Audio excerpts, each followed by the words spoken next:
ओम नमो भगवते वासुदेवाय। ओम श्री गुरुवे गौरचंद्राय राधिकाय तदालये कृष्णाय कृष्ण भक्ताय तद्भक्ताय नमो नमः। वाञ्छा कल्पतरुभ्यश्च कृपा सिन्धुभ्येव च पतितानं पावनेभ्यो वैष्णवेभ्यो नमो नमः। हे कृष्ण करुणासिन्धु दीनबन्धु जगत्पते गोपेश गोपिकान्त राधाकान्त नमस्तुते। ॐ तप्त काञ्चनी गौरांगी राधे वृन्दावनेश्वरी वृषभानुसुते देवी प्रणमामि हरिप्रिये।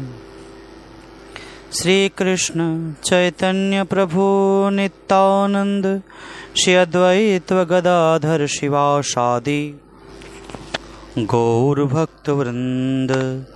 ओम हरे कृष्ण कृष्ण कृष्ण हरे हरे, हरे राम राम राम हरे हरे। শ্রী শ্রী পাশাঙ্কুশা বা পাপাঙ্কুশা একাদশী ব্রত মাহাত্ম্য। আশ্বিন শুক্লা পক্ষিয়া পাশাঙ্কুশা একাদশীর ব্রত মাহাত্ম্য ব্রহ্ম বৈবর্ত পুরাণে বর্ণিত আছে। মহারাজ যুধিষ্ঠির বললেন যে, হে মধুসূদন, আমি আশ্বিন শুক্লপক্ষের একাদশীর নাম কি এবং ব্রত অনুষ্ঠান সম্বন্ধে জানতে চাই।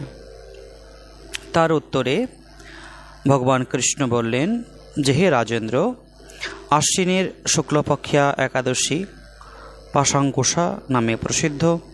কেউ কেউ একে পাপাঙ্কুশাও বলে থাকে।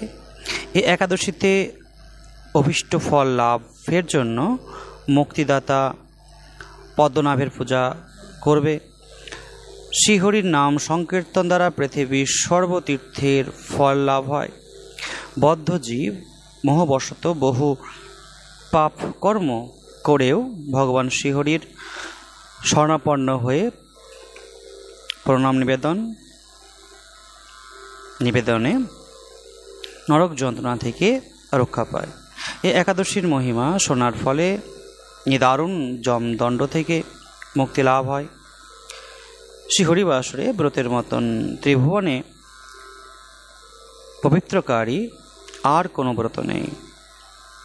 হাজার হাজার অশ্বমেধ যজ্ঞ এবং শত শত রাজসূয় যজ্ঞের এই ব্রতের শতভাগের এক অংশের সমান হয় না। এই ব্রত পালনে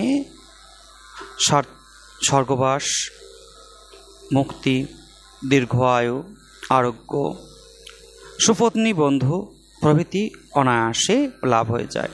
তাই হে রাজন, গয়া, কাশী, এমনকি কুরুক্ষেত্রেও শ্রীহরিবাসরের অপেক্ষায় পুণ্যস্থান নয়।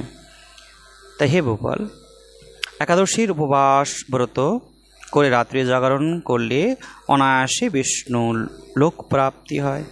এই পাশাঙ্কুশা ব্রতের ফলে মানুষ সর্বপাপ মুক্ত হয়ে গোলোকে গমন করতে সমর্থ হয়।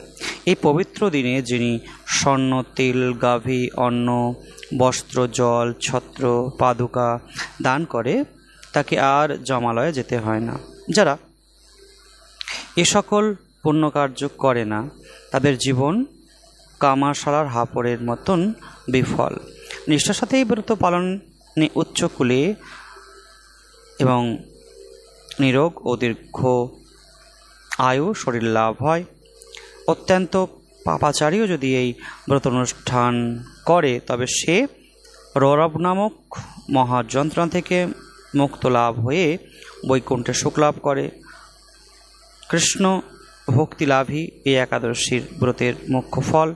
তবে আনুষঙ্গিক রূপে স্বর্গ, ঐশ্বর্য আদি অনিত্য ফল লাভ হয়ে থাকে। ইতি শ্রী শ্রী অসংখ্য একাদশীর ব্রত মাহাত্ম্য এখানে সমাপ্ত। ওম सर्वे भवन्तु सुखिनः सर्वे सन्तु निरामया सर्वे भद्राणि पश्यन्तु मा कश्चित् दुःखभाग् भवेत्। ओम शांति ओम शांति ओम शांति। निताय श्री हरि हरि बोल।